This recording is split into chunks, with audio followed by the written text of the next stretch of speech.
අද 2025 ඔක්තෝබර් 10 වෙනිදා. ඉතින් අද විශේෂ දවසක්. ඒ තමයි ලෝක මානසික සෞඛ්‍ය දිනය. ලෝක මානසික සෞඛ්‍ය දිනය නිමිති කරගෙන අද ලෝකයේ පුරාම මානසික සෞඛ්‍ය පිළිබඳ දැනුවත් කිරීමේ වැඩසටහන් රාශියක් තියෙනවා. ඉතින් ඒ වෙනුවෙන්ම තමයි මම අද ඔයාලට මේ විශේෂ වීඩියෝ එක අරගෙන ආවේ. ඉතින් ඔයාගේ ශාරීරික සෞඛ්‍ය වගේම මානසික සෞඛ්‍යයත් ඔයාට ප්‍රබල සාධකයක්. ඔයා කොච්චර කාර්යබහුල කෙනෙක් වුණත් මං අද මේ කියන ක්‍රම කිහිපය අනුගමනය කරොත් ඔයාට පුළුවන් ඔයාගේ මනස රැකගන්න, මනස ආරක්ෂා කරගන්න. ඉතින් ඔයාට පුළුවන් නම් මේ ක්‍රම ශිල්ප ටික ඔයා පුංචි කාලයක් වැය කරලා අනුගමනය කරන්නකෝ. ඔයාගේ මනස සතුටින් පිරීලා යයි. ඔයාට කොච්චර කාර්යබහුල කටයුතු තිබ්බත් ඔයාට පුළුවන් නම් දවසින් පැය 7-8ක් ඔයාගේ නිින්ද වෙනුවෙන් වැය කරන්න. ඒක තමයි ඔයාගේ මනසට දෙන හොඳම ඖෂධය. ඒ වගේම ඔයා දවසේ ගන්න ආහාර වේල්වලින් එක ආහාර වේලක් හරි සමබල ආහාර වේලක් නම් ඔයාගේ ශාරීරික සෞඛ්‍යයට වගේම මානසික සෞඛ්‍යයටත් ඒක හොඳම සාධකයක්. ඒ වගේම ඔයාගේ ওই කාර්යබහුල වැඩ කටයුතු අස්සේ ඔයාට පුළුවන් නම් ඔයා ආස කරන දේවල් වලටත් පුංචි ඉඩක් දෙන්න. ඒක ඔයාගේ මනස සතුටු කරන්න, මනස රැකගන්න කරන හොඳම ආයෝජනයක් වෙයි.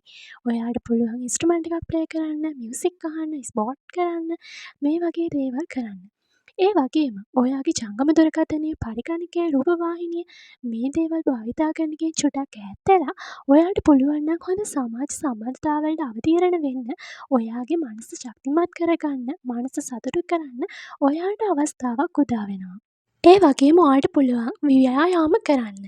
ව්‍යායාමම් කරන්න ඕනේ නැහැ. යෝගාභ්‍යාස, එහෙම නැත්නම් ඇවිදින්න යන්න, පොතක් කියවන්න, ෆිල්ම් එකක් බලන්න.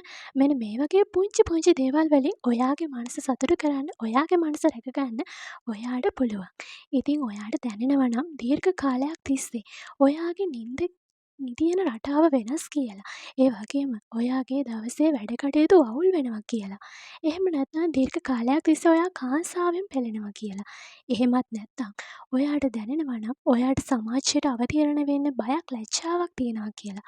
ඔයා කිසිසේත්ම පැකිලෙන්නේ නැතුව මනෝ උපදේශකවරයෙක්, මනෝ වෛද්‍යවරයෙක් මුණ ගැහෙන්න. ඒක කිසිසේත්ම ඔයා මදිකමක් කියලා හිතන්න එපා. ඔයාගේ මානසික ආරක්ෂාවට, මනස රැකගන්න, මනස සතුටු කරන්න පුළුවන් හොඳම ඖෂධය අන්න ඒක තමයි. ඉතින් මේ අද වගේ විශේෂ දවසක, ඒ කියන්නේ මානසික සෞඛ්‍ය දිනයේ අද ඉදිරිය තියෙනවා. ඒ විශේෂ දවසේ මම කලින් වීඩියෝස් වලදී මතක් කරපු කරුණුත් නැවත ඔයාලට මතක් කරේ. ඔයාගේ ආදරණීය මනස රැකගන්න ඔයාට අවස්ථාවක් සලසලා දෙන්න. ඉතින් මම ප්‍රාර්ථනා කරනවා ඔයාට සතුටු, බලාපොරොත්තු ඉෂ්ට සිත වෙන හොඳ මනසක් රැකගන්න ශක්තිය, ධෛර්යය ලැබේවා කියලා.